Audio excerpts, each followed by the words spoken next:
What's going on? It is your brother, Mr. Realtor himself, also known as your favorite real estate agent, here with Keys and Deeds. Happy to have you here. If you are here, it's because you desire to make some better decisions with your finances, and I'm here to help you do that. If you have not already, I want to ask that you would like and subscribe. Don't forget to hit that notification button so that you can be notified when new videos are being posted. With that being said, today we will be talking about what should you do with your income tax return. Quick story. I was a young man, married at the time, two small kids, did not have any credentials. So, as you would imagine, had to get in how I fit in. Found myself working for the Department of Juvenile Justice. Shout out to everybody that's out there working with our troubled young teens. You are our unsung heroes. So, y'all keep up the good work that you're doing. I made a whopping $25,000 a year. So as you would imagine, things around the house were very, very tight. So when it was income tax time, I really looked forward to getting my tax return. As you would imagine, it probably was already spent before I got it. And I found myself in a position over and over every year where I was looking forward to my tax return in order to get ahead of things. Had bills that were behind, things that were past due, and I saw my income tax check as an opportunity for me to get caught back up again. So if you find yourself in that position where you are behind on things or behind on bills, I would say for you, you definitely want to utilize this opportunity to get caught up. But at the same time, you want to put yourself in a position that when this time next year rolls around, you're not in the same situation again. And that was where I was at that point in my life. And I made a declaration to myself that this time next year, when it is tax return time, I will not be in a situation where my bills are going to consume my tax return. So if you find yourself and you're not in that position, I would like to introduce to some of you, the thought of giving, spending, saving, and investing. Or as some say, give a little, spend a little, save a little, and I throw in invest a little. So when it comes to giving, I myself, one of the ways that I go about giving is I have a church that I am a faithful member of, and I, as the scripture says, store up my treasures in heaven where moth and rust can't eat it away. And so I would advise anyone listening to this to find you a Bible teaching church that is very open about what they do with their funds. My church just recently had its annual budget meeting, and I was able to see every dollar that came in. I was able to see where every dollar went. I was able to see the beginning balance of the year and the ending balance of the year.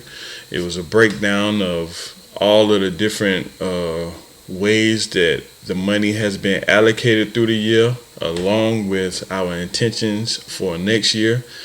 I would say that information may or may not be available to you at your church if you're not a member, but I would definitely say seek a church that is open about these things and it is accountable concerning those things.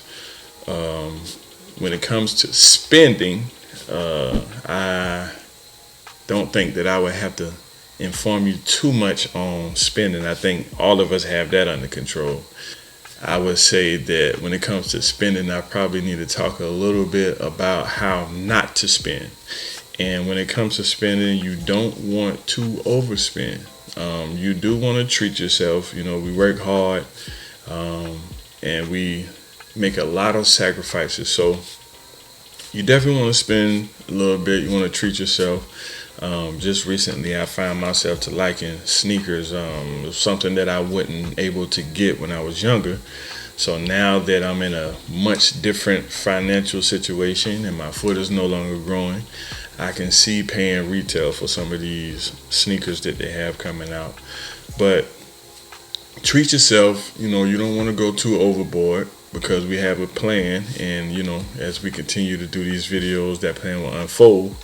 But don't do a little too much, but do treat yourself. So it's a fact of the matter that an emergency will come up. Things do happen. You will have those extra expenses that will come their way, whether it be something happening to your car. Just recently, the arm on my attic door went out, so I'm probably going to have to replace that whole thing. And I priced one yesterday, and it's something around $300.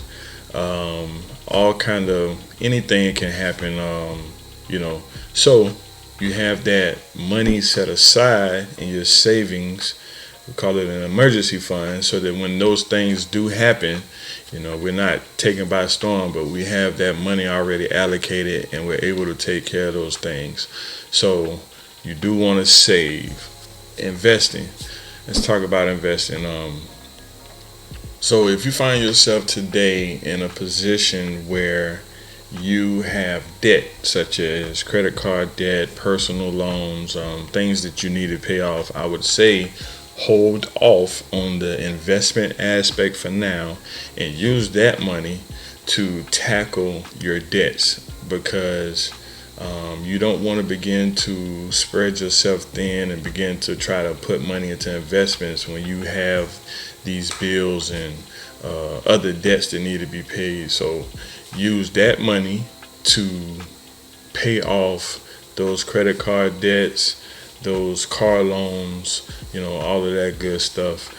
And if you are in a position where everything is totally paid off, you've taken care of that, then you want to, along with having that security fund that we saved up for earlier, you want to begin to use this money, set it aside so that it can be the capital that you use to buy income producing assets that will allow you to purchase your freedom back.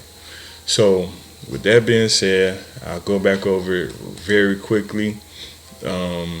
Everybody's situation is different. Some of us are in positions where we have to pay back, we have to get caught up on some of the expenses we have, and that is where our income tax is going to come. Then you have people who are caught up on all their bills. And so what we're going to do is exercise the give a little, spend a little, save a little, invest a little. You're going to give. You're going to save up that emergency fund. You're going to spend a little bit, not too much, but a little bit. And then you're going to either be in a situation where you're investing or putting aside capital that you may take advantage of, a great investment that may come your way, or you're going to be using that extra money to pay off credit card debts and get out of credit card debt. So with that being said, this concludes this episode of the Keys and Deeds podcast. If you have not already, if you saw something in this video, it was helpful, you enjoyed it, I want to ask that you please give me a like. Doesn't cost you anything.